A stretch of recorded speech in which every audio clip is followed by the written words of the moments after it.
Hi, my name is Peter West. I'm the father of Thomas David West. He was a United States Marine. At the age of 23, he committed suicide, and we have been on a journey ever since to prevent others from doing the same thing.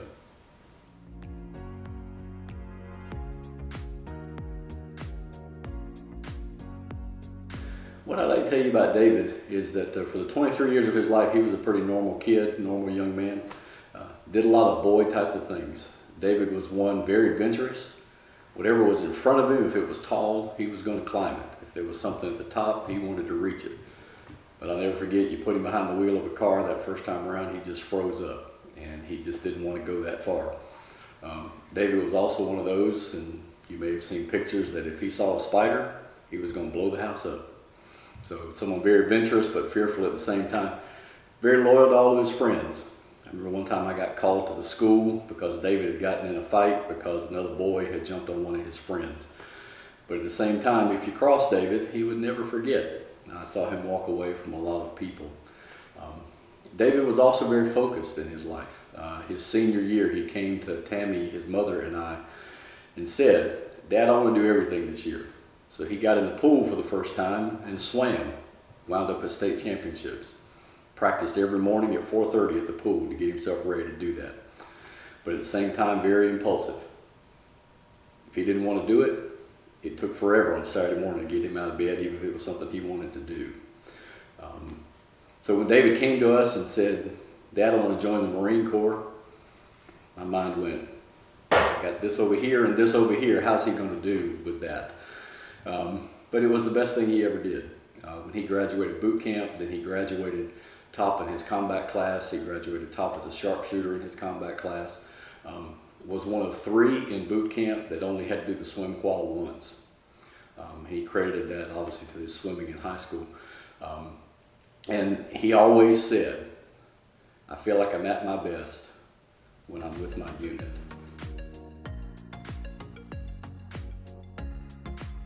But on the flip side, David also battled his demons. In high school, early years of college, and then through the Marine Corps, David began to battle with alcohol, and that was a struggle for him. As a matter of fact, it was probably the start of his downfall when he got a DWI, and he was afraid that he would not be able to re-enlist when his contract was finished. So David was, I like to say, just a normal kid, because he was good a lot of the times. When he made bad choices, he did those pretty well too.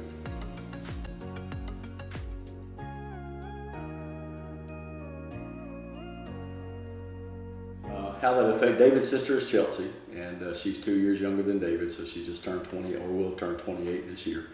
I'll never forget having to call her that night when we got the word that David had taken his life. Silence on the phone. What helped is that she was in her apartment at college. She was at Mars Hill College, and she would happen to be with a group of friends that night.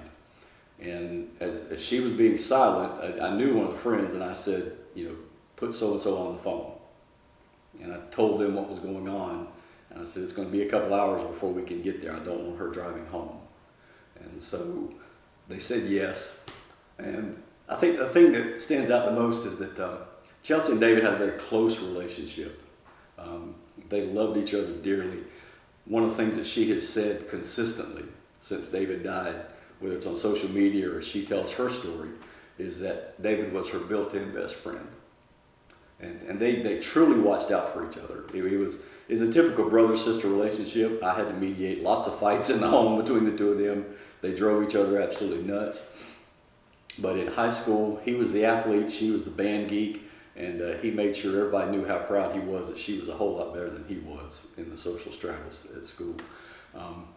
But when my sister-in-law got back on that night from picking her up and got to the house after we got back from Greensboro, I went to give her a hug, and she just said, "Wait, I just need to go to David's room." And she has struggled ever since. She made the decision 6 months later, actually about 3 weeks after his funeral, she made the decision to go back to school and finish the semester. And I've been proud of her ever since, because she's not afraid to talk about the loss. She's not afraid to talk about the hurt. She's also not afraid to live in it when the time comes. You know, if she's having a bad day, she doesn't try to cover that up. She's been an inspiration to Tammy and I both. 55 years old and being a man, it's easy for me to just want to cover it up and say, I can just get through this. I've learned not to do that, as you can see in the tears today. But she continuously drives herself now because she knows that she can do better. I have to say, one of the things that her mother hates as a result of this is that she now has 7 tattoos. And each one of them, if you know much about tattoos, tattoos typically tell a story. David had one on his back that had the Romans 3:14 passage back here, and that's what's on his grave. Each of the tattoos that she has tells a story about her and David in some way. The smallest one that's my favorite that she has on her wrist is the semicolon right here, which is the international symbol for suicide prevention. So she has hurt and she has been in pain, but she has learned to grow from that and to recognize that she can also make a difference in people's lives.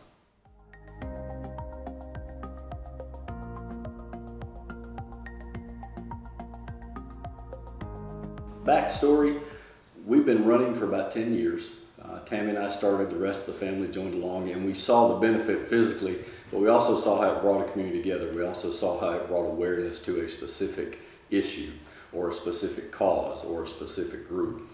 One of the things that we have learned in the 7 years since David died is that suicide is pervasive, and there's a lot of reasons that it takes place. And it is one of those things we want to keep it in front of people, because it is preventable. There are things that I can do to intervene in someone's life. There are things that we can do to help people along the way when it's identified. One of the things that we discovered as well is that it is pervasive among those who are in the military. For whatever reason, various reasons. It could be because of a combat situation where the PTSD was hard and they don't want to go on with life anymore. Bad choices that they make in the military, lots of reasons. And so we decided we like to run. It's a great way to bring awareness. And we want the community, we want to keep it in front of people that we can do something about this. The phrase that we've used about David's life as we've done some individual things is, don't let your story end. You know, you have a purpose here. And we want to make sure that everybody hears that, not just those who are struggling with suicide, but the friends and the family members of those people. Because many times it's easy to feel helpless when you see someone struggling and you don't quite know what to do. And so one of the things I say to folks rather bluntly is, put your nose in somebody else's business so that their story doesn't end. Find out what's going on with them.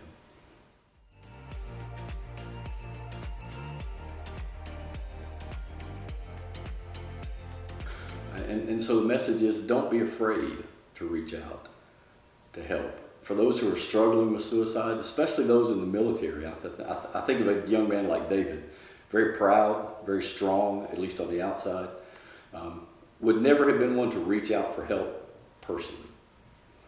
But I would love for other young men and young women who are struggling with whatever they're struggling with, if they're getting to a place of, I'm not sure I even want to be around anymore, tell somebody. Don't be afraid to do that. To me, there's nothing more courageous than when you say, I need some help. I need somebody to just, a lot of times it's just somebody to stand right here and walk with me to go through.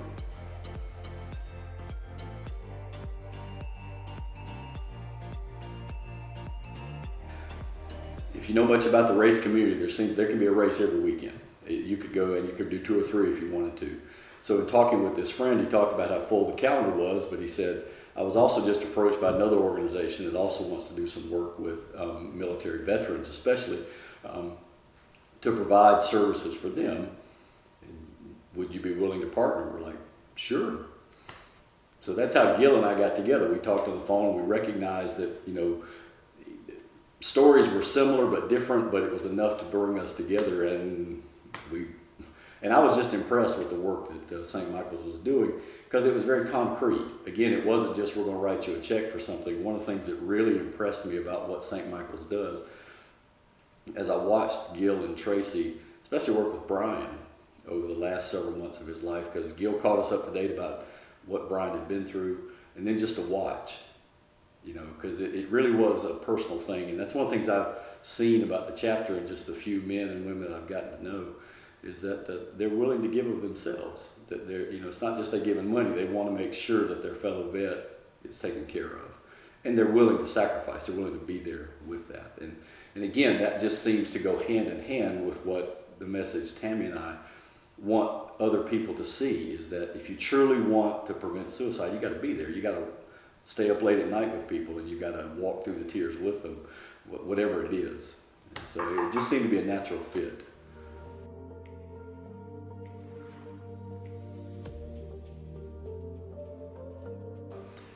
That first year after David died, there was just a lot of floating, that we weren't involved in much. And a friend of mine got me back into running. And it was the first half marathon I'd ever done. And I was genuinely convicted that, all right, let's do something in David's memory. And really, I just started looking, and so the name attracted me first. Stop Soldier Suicide, David being a Marine. So I looked into what they do. And I think one of the things that truly stood out, first, they're local. They're located in Durham, North Carolina, and they do a lot of work in North Carolina. And they do a lot of work around the country too, but they started here. But one of the things that truly stood out in my background as a social worker, one of the things I've discovered is that people that need help don't always know how to get it. They don't know how to navigate, whether it's a government system or a private system, how insurance might work, how TRICARE may work. It's difficult to know that. And the one thing that Stop Soldier Suicide does is they'll pair you up with what they call a case manager.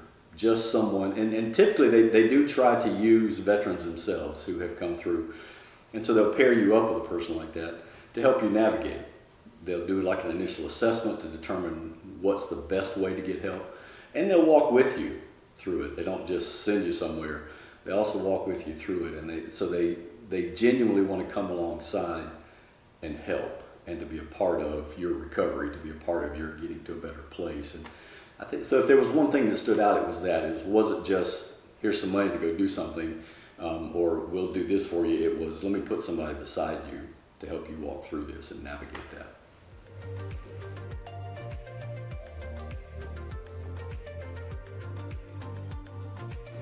I like to think big.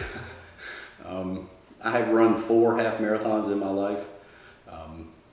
And on the same day, there were 5Ks taking place.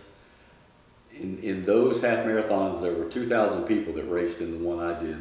And then when Tammy was in the 5K, there was about 3,000 people in that one.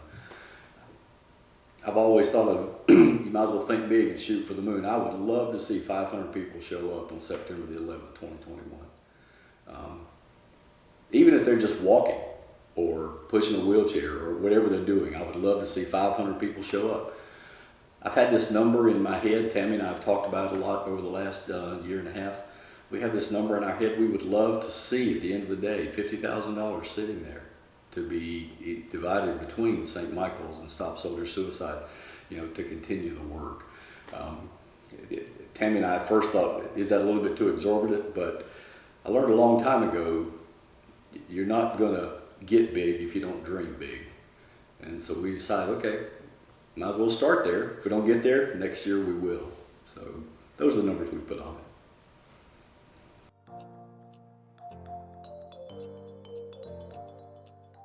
Our hope for the outcome of this race, on a practical level, we want to see a lot of people come. We want folks to come and be a part, have a good time together. But on a much more personal level, we want people to hear that message. We want folks to know that whatever you're struggling with, whether you're in the military or not, whatever you're struggling with in life that is causing you to doubt whether you should still be here, we want folks to know, yes, you should be. There are ways you can overcome this. We also want to encourage family members and friends to be able to reach out and support and to not feel helpless. And so the best way that can happen is there are good organizations Stop Soldier Suicide, St. Michael's All Airborne Chapter, that work with specifically veterans.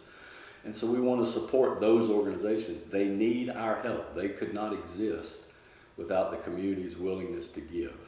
And so a long-term outcome is we want to see this become a regular event to keep the awareness there, but so that organizations like St. Michael's and Stop Soldier Suicide can continue to provide the service that these men and women need. As we get ready for the Hooah Oorah all the way, 5K and 10K, I would ask you to sponsor us in any way that you can. The question always comes, the why. How is this one any different from any other? As we have seen over the last 10 years, a lot of conflicts around the world. Men and women from the United States have been willing to give their selves, their time, their money, their energy, even sacrificing their families to train and to go